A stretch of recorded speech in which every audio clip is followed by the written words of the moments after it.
Happy Hello. Monday. Happy Monday, guys. Welcome to TMW Online. I'm Linda. That is Abby. We are back. You guys know how it goes. We life, but we always are covering our shows. We are doing all things 90 Day Fiance The Other Way. We are on episodes. We're on I did it again. Y'all, I just literally landed. I'm a loco. Season 7, episode 9. No mas. No mas.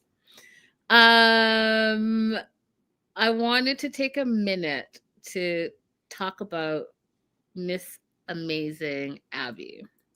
I'm going to tell you why she's amazing and why you need to have friends that are like this, true friends, and friends that support whatever it is that you're trying to achieve. So as you guys know, I am rebranding 90 Day the Melanated Way into TMW Online. So it encompasses all of the things that I do, which includes celebrity interviews, red carpets,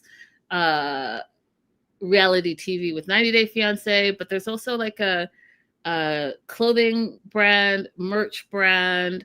There's a podcast. There is, what else do I have? There's a subscription base. There's a whole bunch of stuff.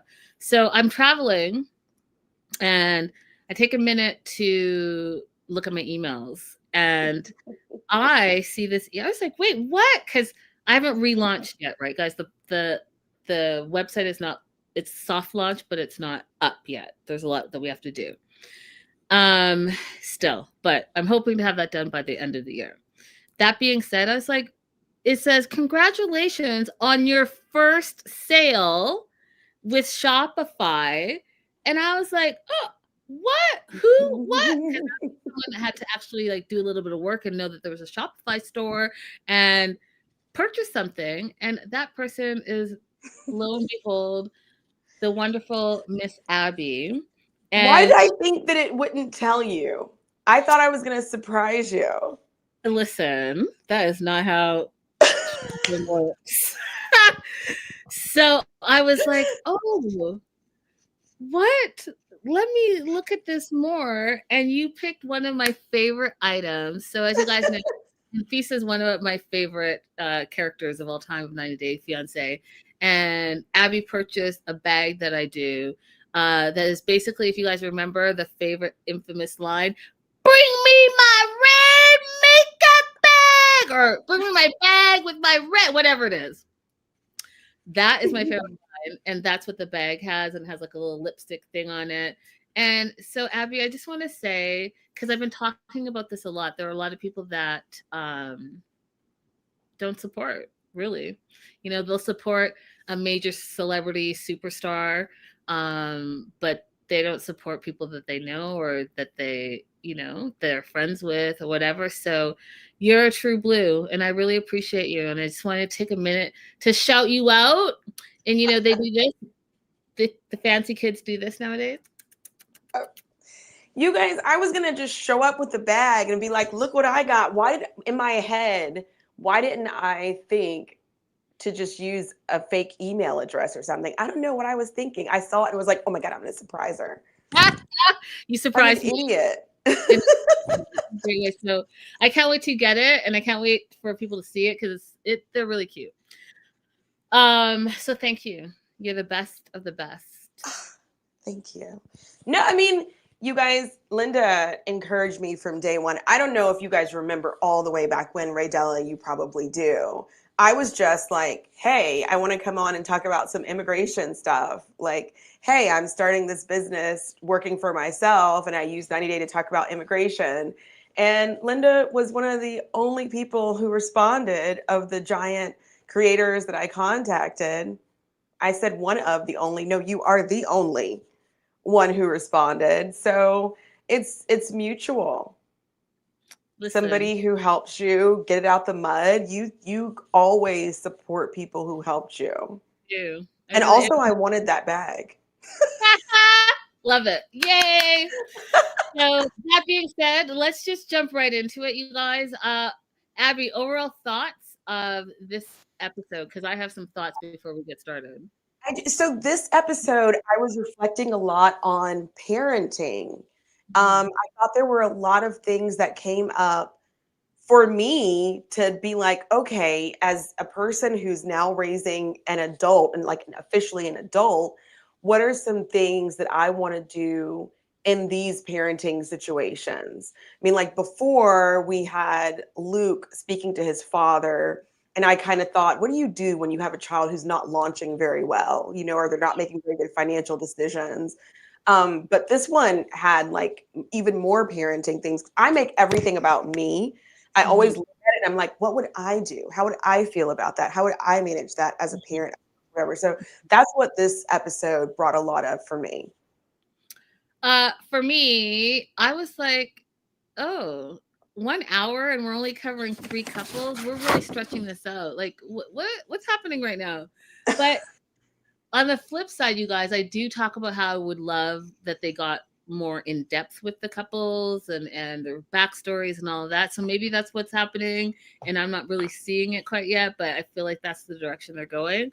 But either way, there's only 3 couples that we talk about in episode 9, and first and foremost is,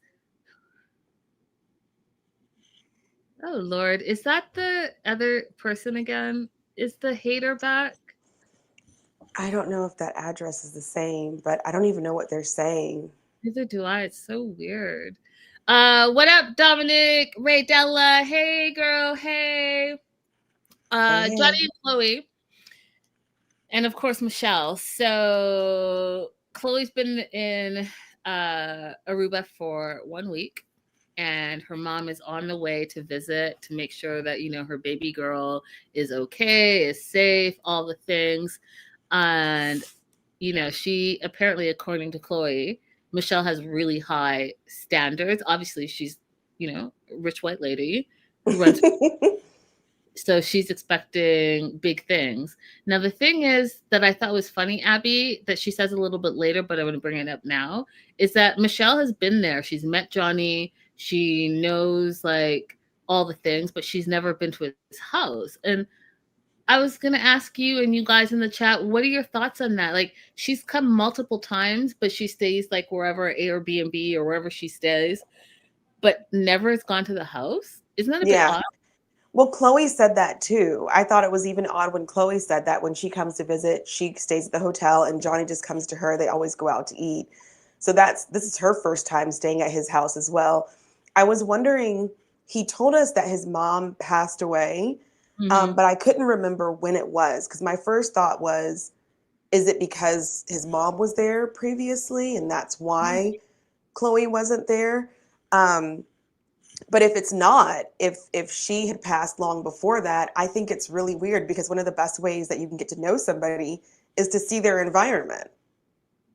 100%. So I would have thought, as a parent, if my child is in a relationship with someone and we're in their home country, I would say, oh, I'd love to see the neighborhood they live in, if not exactly their house.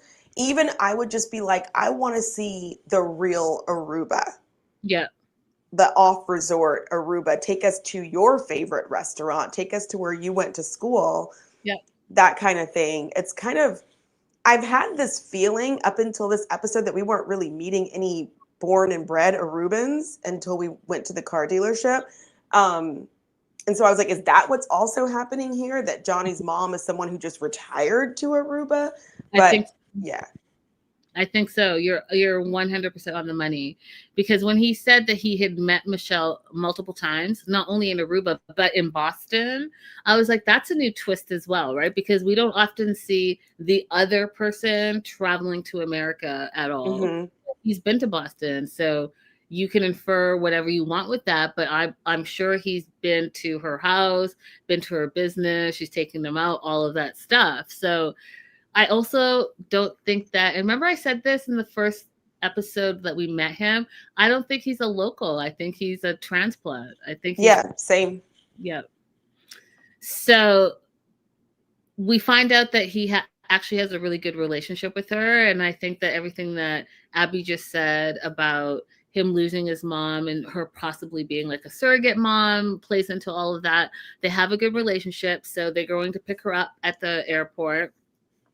And, you know, Michelle's concerns, which again is confusing to me, you guys, because she's been there multiple times, is, you know, what amenities does Johnny have? Is his neighborhood safe? You didn't think about these things before your daughter moved there? Right. Yeah, So it that's goes into odd. what you were saying about parenting. Like, you've been here I'm not a parent yet, but if I was a parent and I went down to see, you know, who my kid is dating, I, that's the first, where do you live? Let me make you some dinner. Let me do something. I'll bring something. We can all sit down and have a festive meal and figure it out. But you're now, just after you've gone a few times, he's come to Boston. This is the first time you're actually going to see where he lives. Is that weird or what, Abby? Very. Yeah, it's weird. So, second time we hear that the mom's very particular, but if you were really that particular, possibly you would have checked this out. Investigated. Uh-huh. Unless she, like we, knows that this really is not going to be long lasting. Yeah, exactly. Exactly.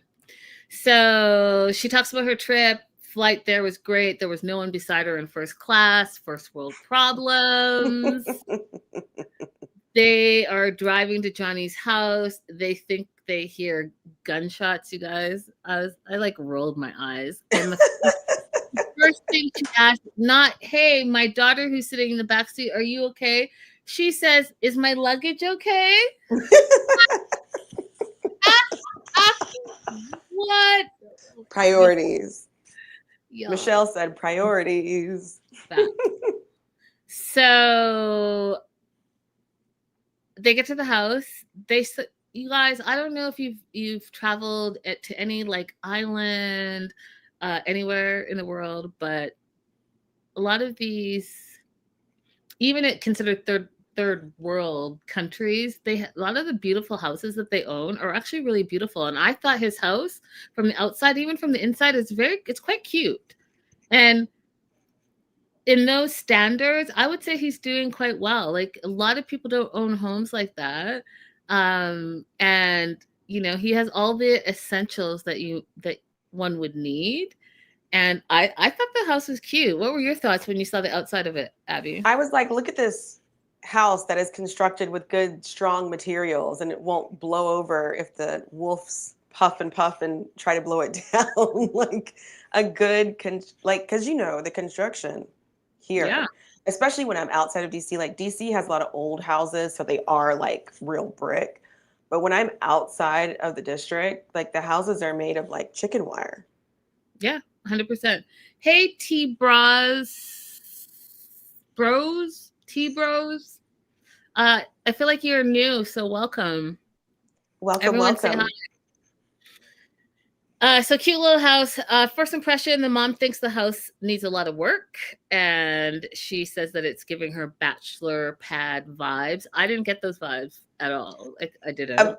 Why would you get those vibes? Because he clearly lived there with his mother. Oh. Like the vibe should be, okay, it's a little bit older because it's the style of an older woman. Yeah.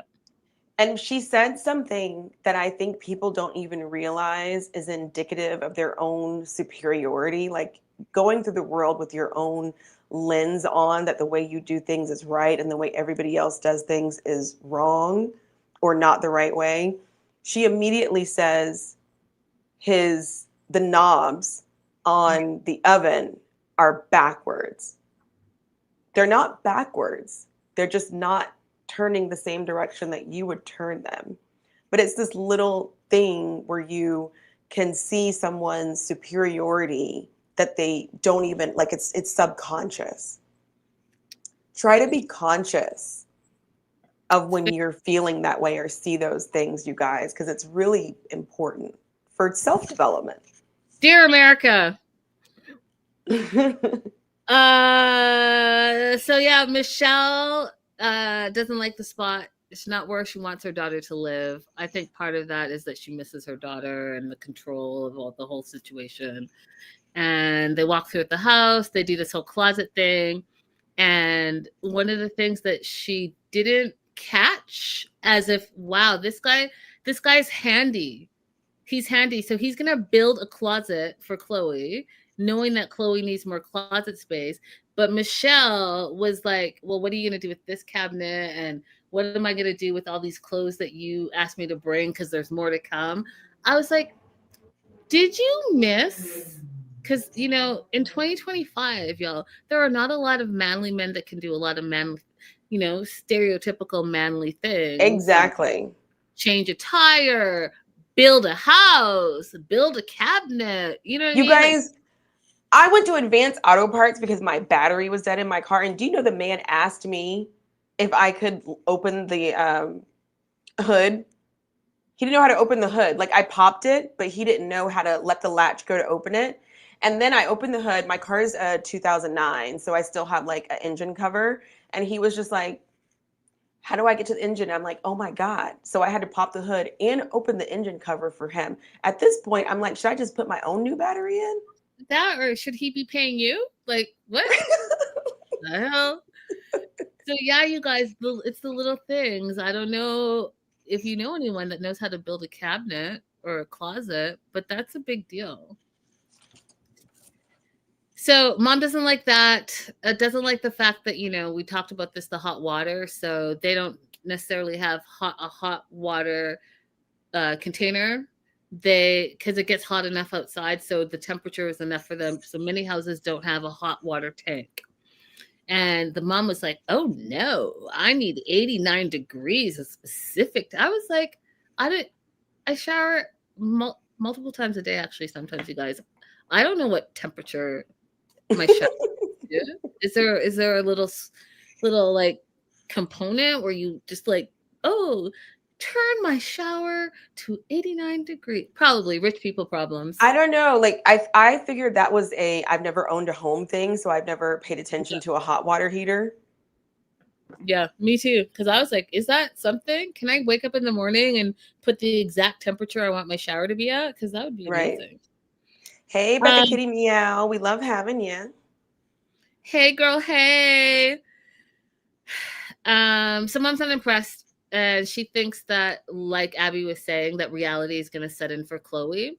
And this is not going to be it. Because Chloe, in her word, quote, likes the nicer things in life. End quote. Right. So she thinks that the novelty is going to wear off really quickly. And when they looked into the bathroom and in the shower, and the mom was like, oh, is that bar soap? Are you using bar soap now? With that like peasant mentality, I was like, oh, this. You know what that reminded me of? The whole soap situation. Like, there's absolutely nothing wrong with bar soap. But it reminded me of Henry VIII. This is okay, just walk with me, you guys. I know this is really bizarre. But one of Henry VIII's wives died right after childbirth, right? And they found out that the reason why she died was because she had an infection. Why did she have an infection? Because the doctor's hands were dirty. And like, they were finding that the number of royal women who were dying from infections after birth was much higher than the rate of regular women who didn't have access to doctors. Their babies were born through midwives. And what was the difference between the doctors and the midwives? The midwives were washing their hands. The doctors were not washing their hands because they believed a gentleman's hands can never be dirty. That was a real thing. Like, a gentleman's hands can never be dirty, right? And so there was this idea that because I'm rich, that I'm automatically better, cleaner. And to the detriment of these women kept dying because the men refused to wash their hands. Mm-hmm. And that's what the whole bar soap comment reminded me of. Also, she's white, and they're just kind of dirty sometimes. You're not wrong. I mean, you guys already know that conversation about how often do you shower in a week, and some people don't shower daily. Like, I'm not going to get into it because you all know how I feel about it. But yeah. And the second thing is, you know, this is just me speaking, but a good Dove bar soap will do you well. Like they clean oil spills when the birds are out there. They use a Dove bar soap. And a Dove bar soap, I'll tell you, I have an older cousin who swears by it. If I showed you guys a picture of her, you would think that she's not as old as she is, and that's all she's only ever used Dove bar soap her whole body. She doesn't have a wrinkle on her face, and that woman is like older. Yeah. That being said, don't be afraid of a good bar soap. Yeah, don't be afraid. I have one last thing to say that I noticed about Chloe's mom in terms of parenting. She didn't have anything good to say. She was a very problem-focused person. I really hope that in my old age that I don't become a person who's always contemplating the next problem. Like, yes, there will be issues that need solving, but I hope that I'm a person who can still be like, oh, this is great, this is good, and recognize the good things as well. Because what a miserable life to be problem focused. 100%. But then I was thinking, do you think that is from her owning a business and having to like see where the problems are that so she can have a solution to them? Do you think that could be it too, or no? I think that maybe it is, but I also think that when you're dealing with your child as a parent, you have to learn how to sandwich. You have to learn how to give praise and kudos because they do want you to be proud of them, you know? I will tell you when Taylor sent the grades for last semester. Is that me wobbling? I hear some background noise. Okay. When Taylor sent me the grades from last semester, in years past, I would have been like, okay, A, B, B, C. I would have been like, why'd you get the C? That would have been my first, comment. But this past semester, I was like, way to go. I know you were really having a hard time with the teacher in the one class that was not giving very clear instructions. And look at you, you pulled an A out of that class, right? Mm-hmm. Because you have to be what your children need first. Mm-hmm. So that's my idea of parenting.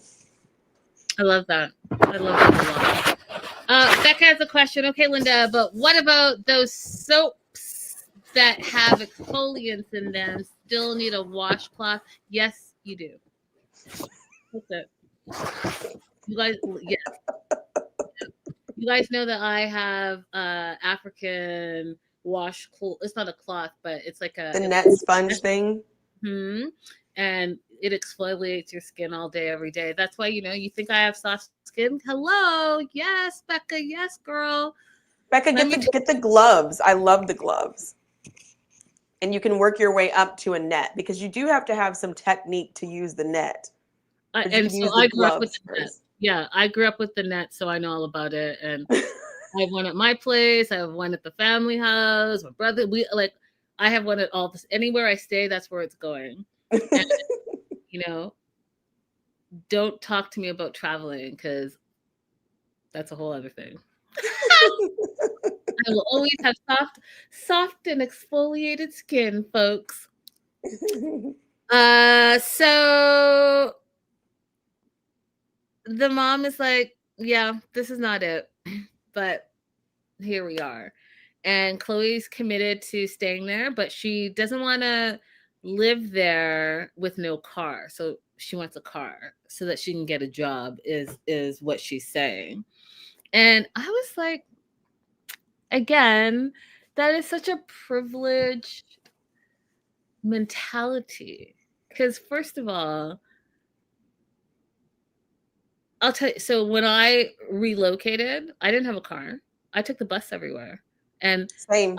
I'm happy to do that because guess what? It made me learn the city. It made me learn what streets. It made me find cool spots, all the things. And it also helps with independence, helps with planning. It helps with time management. Like there are so many things that go along with taking public transit.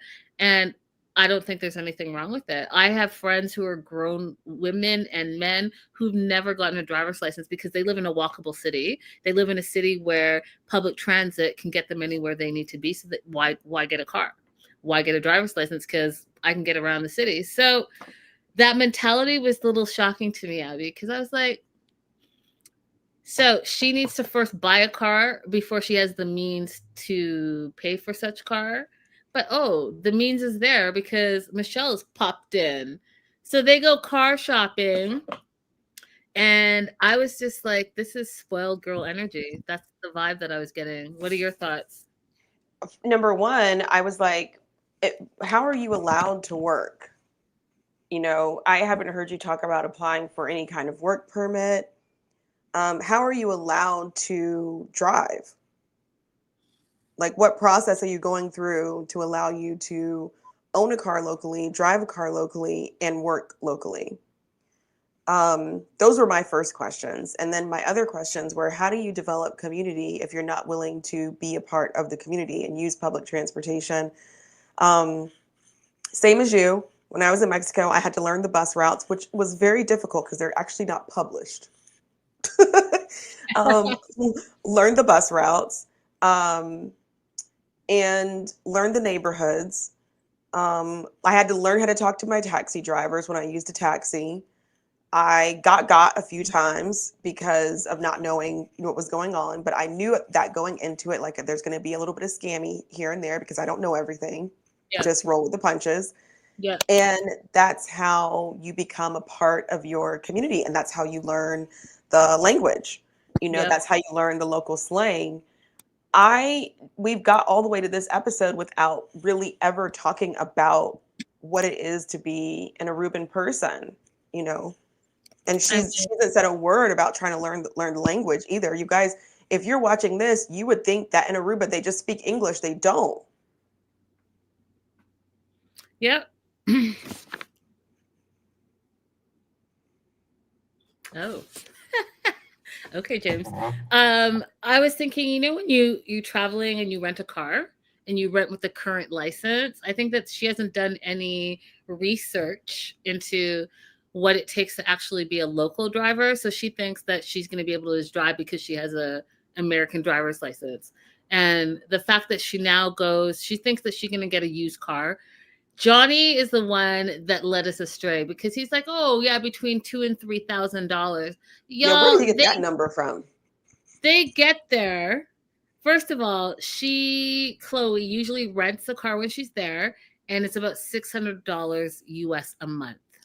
So she's thinking that's a lot to spend every month. So she's going to get a car for $3K. Her mama's going to pay for her. She gets there, you guys. And the first car that they look at is 25.7 Banflons, which is roughly 14,000 US.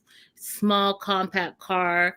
But Chloe, she likes this classic, it looked like a late 1980s model Mercedes two-door car.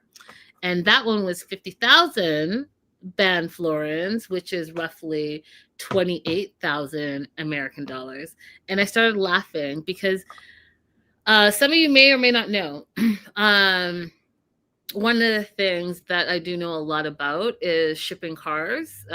One of the things before my dad passed, that's what he would do, from Canada to Ghana. And it's a whole process, you guys. So the process is you're going to buy and sell cars. You're going to get the cars at auctions. You're going to buy them used.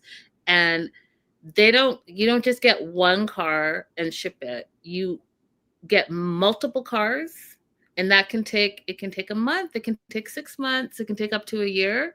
And you stack them into containers. And then the containers have to travel from wherever you are to wherever you're sending them.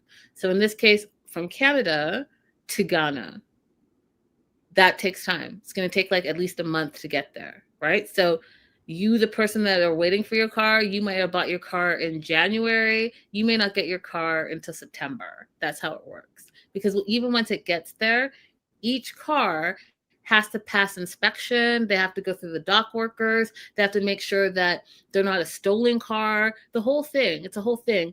And here's the kicker. That all takes money, right? So you guys thinking like, wow, a little car like that is $14,000 and it's used? Yes, because you have to take in all of the costs to actually get it to an island.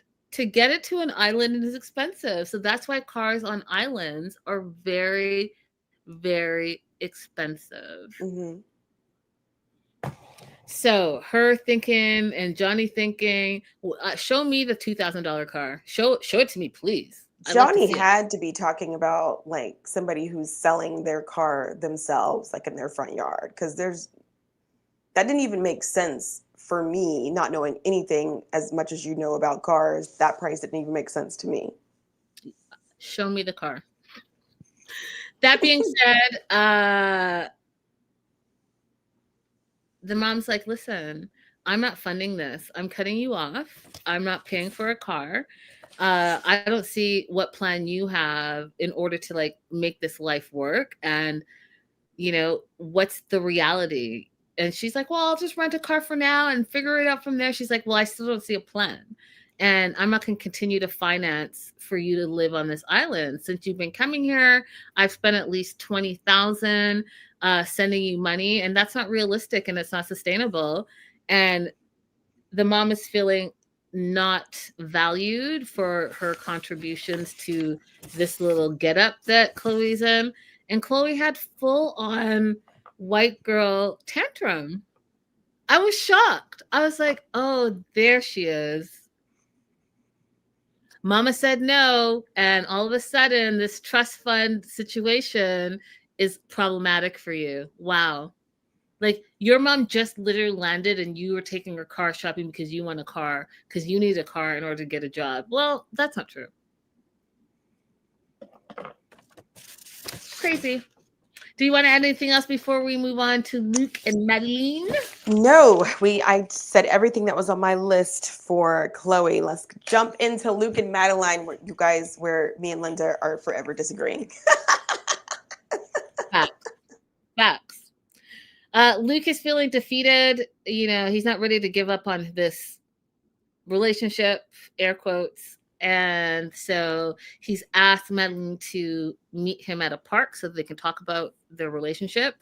And she's like, you know what? I'm not ready to forgive him, but I need to be available to him and be civil with him because we have multiple businesses together. So, you know, that she has a shop and then they're going to do this not Airbnb, but hotel situation.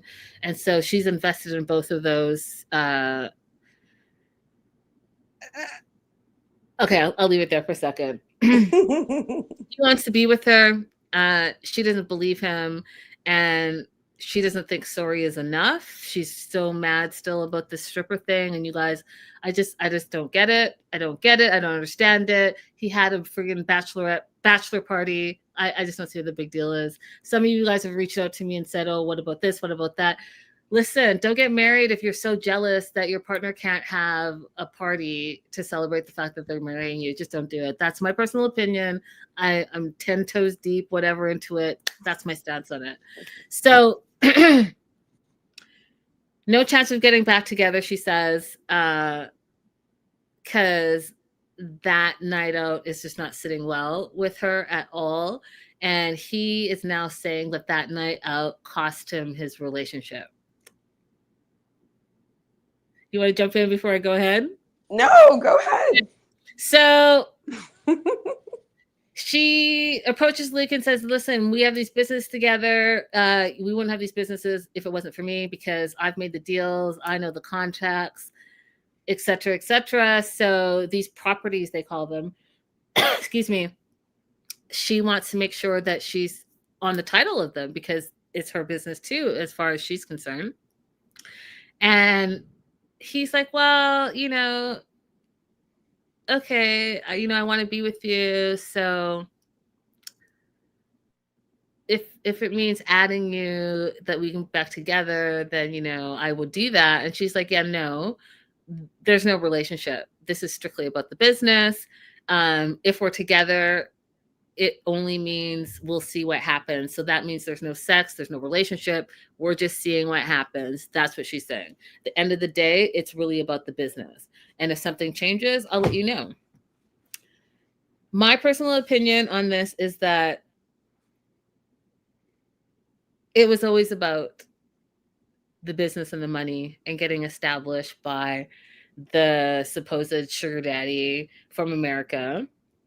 And I think that she's smart. She's smart. She's like, hey, he's using me for my youth, my looks, my body, the trophy wife, all the things. I'm going to use him for his money and to establish myself as my own businesswoman. I'm going to buy my own apartment. I'm going to run my own business. Yeah, he can be my partner because he's the initial investor, but I don't think she really ever wanted to be with him. And having an out, she took the out. That's my opinion. Your opinion? I don't know if she really wanted to be with him or not. I don't know that she has the capability of making that kind of decision absent survival, because she's been on her own for so long. So if she gets older and says, I was only with Luke because I needed some financial stability, I would completely understand that. But I don't know in her decision making right now if she can even parse those things out, because her life's been about survival for so long. But I will say, let's take this back to the top. What did Amphisa say when she got mad at George? George said, oh, you wouldn't be with me if I didn't have any money. And she said, and you wouldn't be with me if I was ugly. So I don't know why there is this negativity associated with women using the same things that women get used for. So if that's what she's doing, good for her, because I wasted my youth and my skinny little waist on love. Okay, girls, weigh in. I love this. Weigh in. Becca says he's using her to reclaim his glory years that never happened in high school. It's totally survival for her. And if it is just survival for her, then what a smart cookie, except for one tiny detail. Always get a contract when you go into business with somebody, no matter what your personal relationship is with that person, get a contract. Listen, y'all, get a contract. If you let someone come and stay at your house and they don't live there and they have nowhere else to go, make sure you have some type of rental. Always get a contract, even if they're, your baby daddy, whoever, because people be running amok. This homosexual thing is wild. Have you heard about this? Oh, absolutely. It's the colder it gets outside, the more desperate men will get to try to get into your apartment. I had one ask me directly. I was sitting at the bar by myself. This is several years ago, before the term homosexual got coined. And he straight out was like, after maybe exchanging 2 sentences, was like, yeah, I'm on hard times right now. I'm between places. And I was like, what? Like, what is going on? The bartender was looking out, though.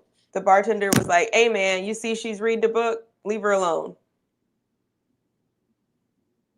But yeah, that's before the term homosexual came out, but it's a real thing. And you know what? You'll live, and unfortunately, you'll find some of your friends who fall into it. No, let me tell you. Oh, guys, I have one quick story. There's this guy, we were arguing because he's Republican, and he's real like, pull yourself up by your own boot. Oh, wait, you timed out. Maybe it's me. I'm not sure if you can hear me, Abby. I can hear you. Am I still gone? Oh, you're good. You're good back. I'm good. One quick story. He's Republican. Pull yourself up by your own bootstraps, except I know something about him. I know that he got his first job by getting certificates like on the computer of different like computer programs and stuff while he was using somebody else's laptop. Okay. He pretended to be interested in this woman so that he would have access to her laptop. He used her laptop to get all these different little C++ certificate programs. I don't know a whole lot about computer programming, but he did it. And then boom, as soon Relationship over. He got the job, and now he's all like, pull yourself up by your own bootstraps. And I was like, but you got a certificate off of that woman, didn't you? He blocked me. Reality. Some people don't, that altered truth is unbelievable to me. But I'll tell you this, it couldn't be me, you guys. It couldn't be me. You better have somewhere to go. And I need to see where you live first before just no. No. Yeah.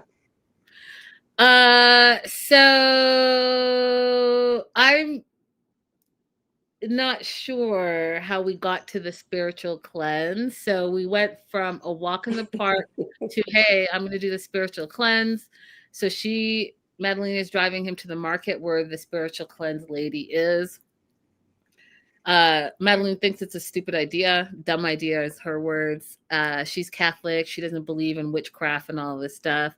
And when they get there, this would have been me, you guys. Why are you involving me in this? This is your idea. You go ahead. I'll actually be in the car. I want no business in this. But she's like, why are you inviting? Like, why am I involved in this? But she is.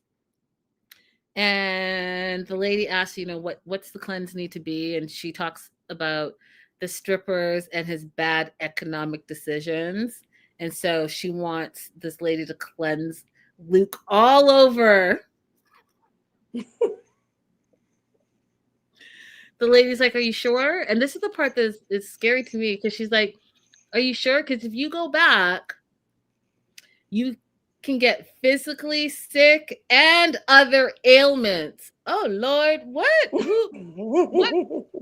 happening? All I see, you guys, is they face each other and there's smoke and chants and cucarachas all over the place. The woman says she's focusing more on a spiritual. What are you looking at and laughing at? Because I said cucarachas? Abby? Oh, I think I lost her again. Oh man, I'm sorry, y'all. It's okay. Is there a different word for the shaker things than because it isn't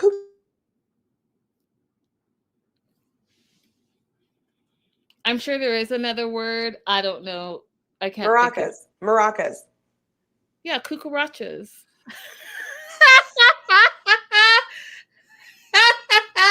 Yes, Abby, you're right.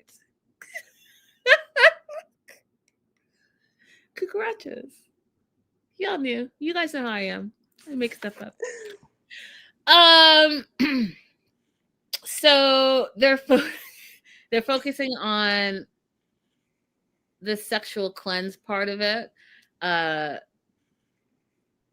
the woman talks a lot about, and I believe this, and we could talk a lot about this as well, but any partner you have romantically, their partners get imprinted in the energies that you bring. I actually believe that. I think that, that's not something to mess around with when you're like running amok in these streets. So, practice safe sex, y'all. Abby, you're frozen again, just so you know. And so she's doing this to cleanse his energies, past partners. Because if you don't do that, she says that it doesn't let the new couple have an adequate life together. And Madeline's not having it. She's like, oh, this is not for me. She's like, ugh. Meanwhile, the spiritual cleanser says that Luke, I died of laughter, Luke is very dirty. And when she moved her hand around the area, y'all, she's like, oh, very dirty. Inhale love and exhale the dirtiness.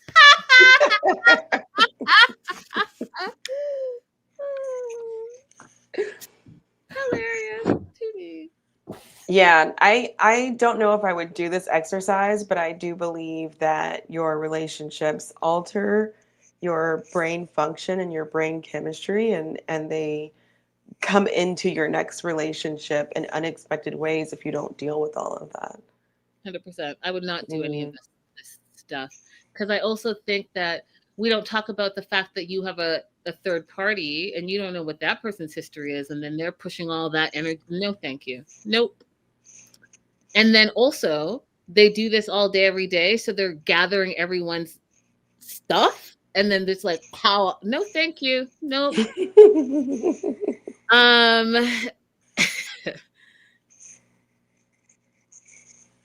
so then Luke is like, well, what about Madeline? Like, what's happening over there? And the woman's like, yeah, no, this negative, dirty energy is just you. Just you, Paul. Just you. I laughed again. Then they have to do like a spiritual chant to each other. I give myself to you, body and soul. Today, Luke is now a clean man. That's what he had to say. And I was like, ooh, that's weird. But he wanted to do it, so okay. So they're also in all of that, you guys. So there's the smoke, the cucarachas, the chanting. There's some red and white thread that they're all wrapped around. There was a lot going on, you guys. And it was a little too much for me. I was like, what is happening? Like, what is this? What is happening here? But that's what happened. And now Luke's loyalty is only supposed to be for Madeline. And she's like, yeah, this didn't work for me. I can't stop thinking about him touching a stripper. I died of laughter.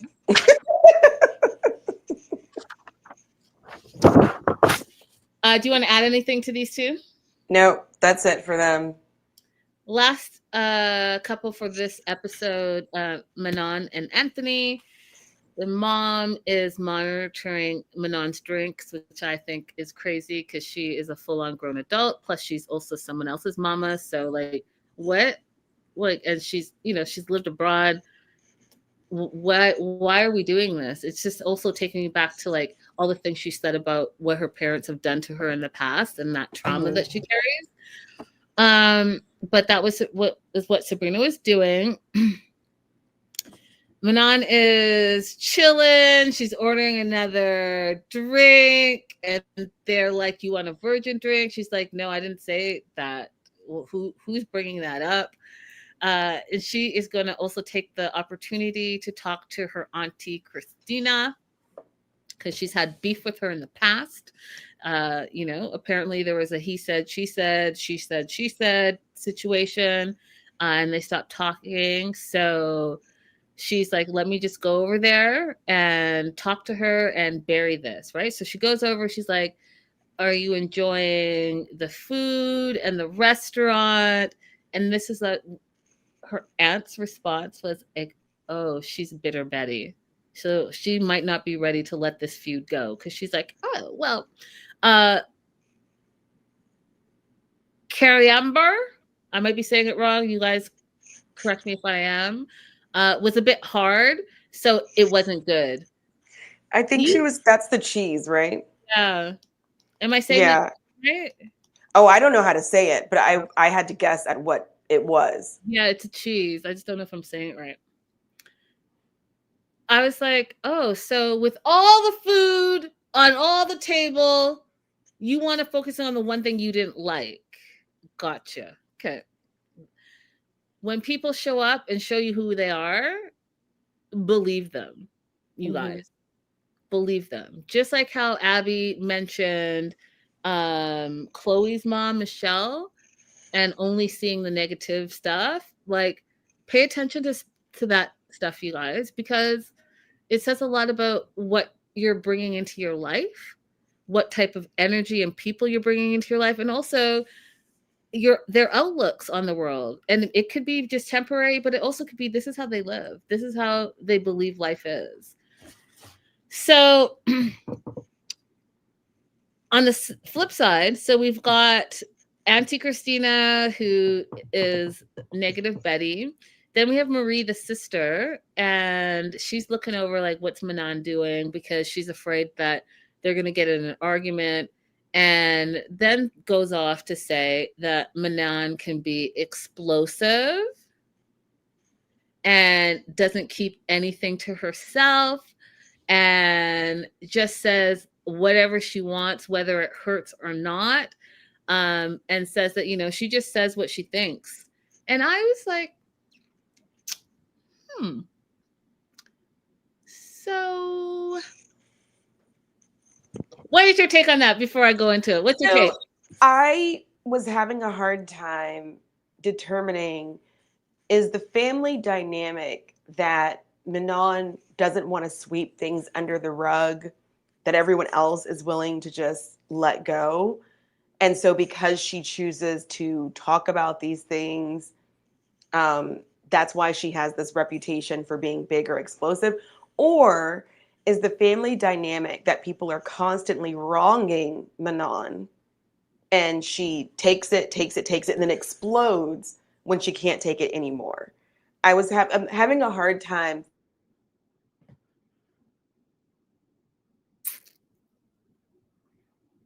You froze a bit. So you're saying you're having a hard time figuring out what the dynamic is? Exactly. Because just when she goes to speak to Aunt Christine, you see how they all have a negative reaction to that immediately. What's wrong with her just going to speak to her aunt? So I was like, what is the dynamic happening here? And my take on it is,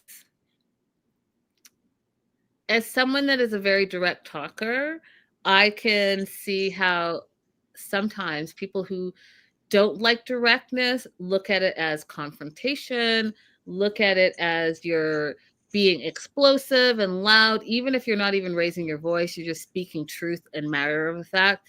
A lot of people live in Delulu land, and they do not want to be corrected. B, they don't want to act like they don't know something. C, they don't want to be confronted by anything because their way is the only way. And so my vibe on this is, why do you automatically think that she's going to do wrong? She's also lived abroad, so she's had life and world experience. She's not the same person, none of us are, that she was last year or the year before because she's grown, she's gotten married, she's got a kid, she's run a business. So how do you know that she's the same person that's showing up that you have mentally made her? You got to allow people to grow, and you got to allow people to be who they are. Just because you don't do it that way or you wouldn't approach it that way doesn't mean it's the wrong approach. And the fact that they continue to make it like she is this crazy, over the top, explosive personality, I hate that. I hate that for them, and I hate that for her. And also, too, one last thing on my TED Talk is, a woman can be strong and smart and powerful and be able to walk into a room and express herself directly, and it doesn't have to make her all the things. Because guess what? Men do it every single day, and no one says, oh, you're explosive. Oh, you say things and you don't know who your feelings you're hurting. You see how men interact with each other? They say crazy things and no one takes it personal. But as soon as a woman says the same thing, oh, you're explosive.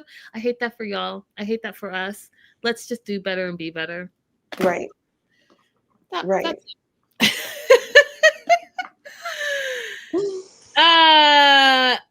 So Manon hasn't spoken to a long time to her Aunt Christina, but wanted to tell her, hey, you know what? Let's squash things.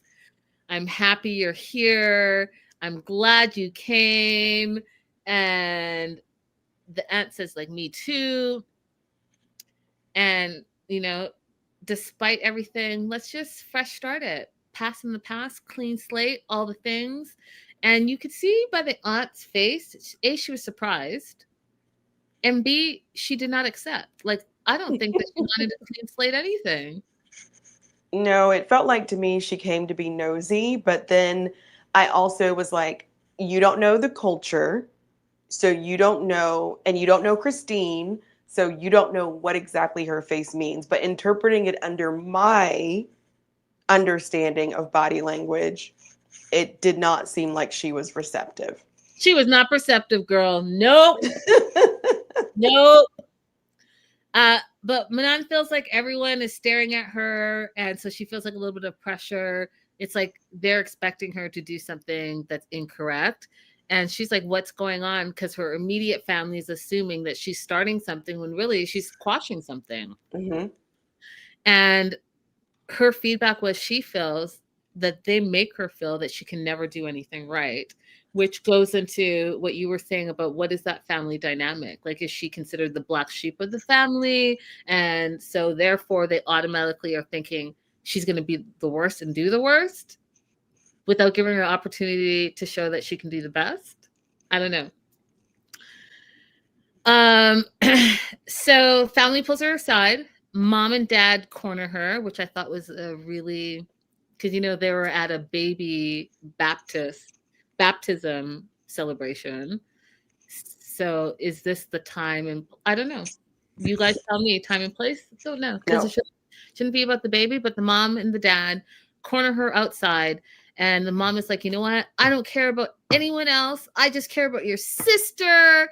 And, you are making her feel uncomfortable. And this is her family too. And Manon's like, what? I just took some time to thank everyone for coming out. And now you're looking at how my drinks, you're looking at who I'm talking to. And says, Manon's like, I don't understand what's wrong. What did I do wrong in this situation? And the family didn't really answer. They were like assuming that as she was talking to everyone, she was creating drama. So they automatically, without even knowing what she said to the others, think that she's creating drama. And therefore, Marie feels like, hey, you know what? You're creating drama. This is my family too. It's affecting me. And I don't like it. Okay. I'm not a parent, so I'm going to defer this over to a parent, but I am a sibling. And so as a parent, I would think that you would get child A's version and child's B version, and somewhere in between, the truth is there. Mm-hmm.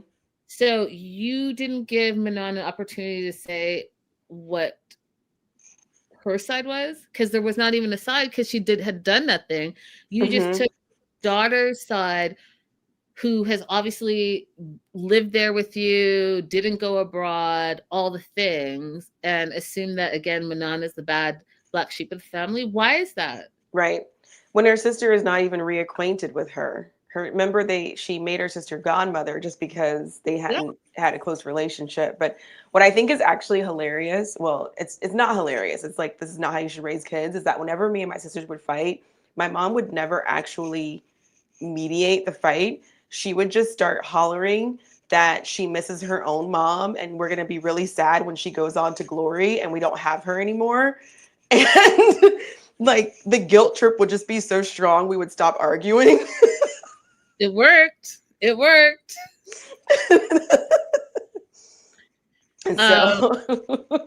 So I don't know. I mean, like, when I see things like this, I feel like the parents didn't do a very good job of helping the siblings get along with each other. Yeah. And I feel like they also may need to get reacquainted with their adult daughter. So Manon's fed up with her sister Marie, and she's like, okay, well, if she doesn't want to talk to her anymore, then that's on her. She's okay with it. Like, it is what it is. The dad says to Manon that she needs to talk to her sister more calmly.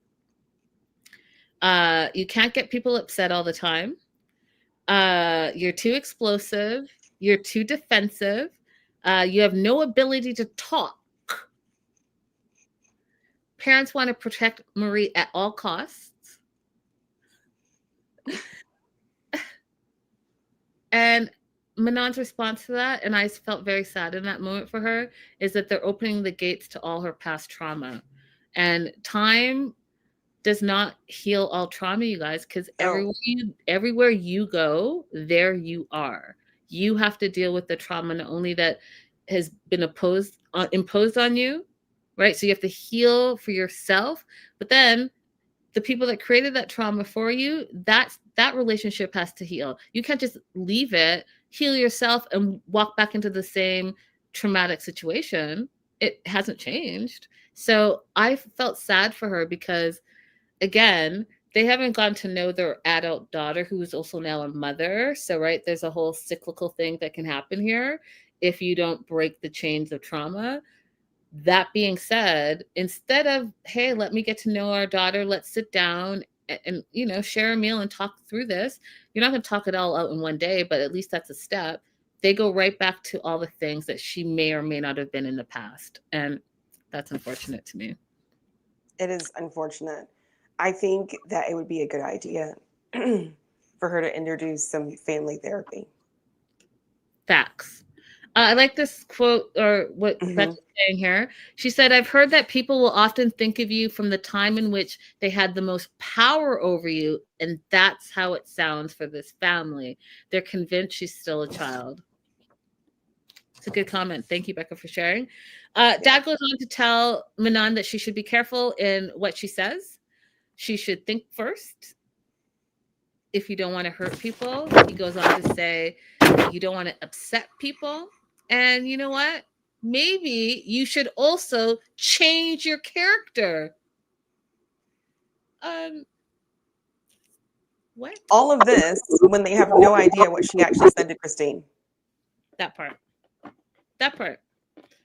Are you trying to know your child? It doesn't sound like they are. It doesn't sound like it. Manon explains to them, you know what? I never had these problems in LA. And this is my own note. Because I feel like this is also something that women have to deal with.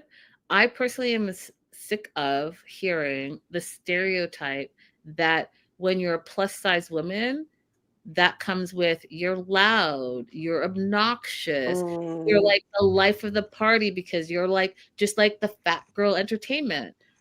No, let's not put all these stereotypes on. She's already a woman, right? Plus size, which is beautiful, all shapes and sizes, but there are certain stereotypes that come with every type of woman that you are. It's amazing. Do you know what I mean? Yes. Abby, she cut out. We're almost done, so I'll wait for her to come back. But you guys, if you're in the live chat or you're watching the replay, holla at your girls. Let us know what you think about all the things. What do you think about the stereotypes that are still out there in 2025 for women, the stereotypes on plus size women, stereotypes of people who, women specifically, who stand up for themselves? Let us know in the live chat. Let us know in the replay.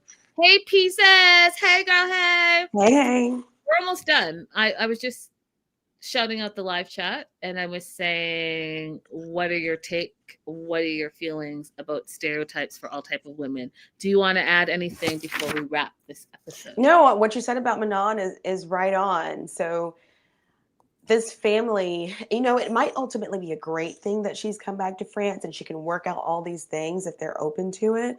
But they've got to be open to understanding the ways in which the family system has made her into a scapegoat. Yeah. So I'm excited to see what the next episodes look like for her. In the meantime, you guys, don't forget to like and subscribe. Support your friends. Support. Oh, thank you, pieces. Hey, ladies. Hey, Olivia. You guys, if we don't see you before American Thanksgiving, happy Thanksgiving. Eat lots, be merry, and we will absolutely see you soon. Last words to you, Abby. We'll see you on Monday. Bye-bye.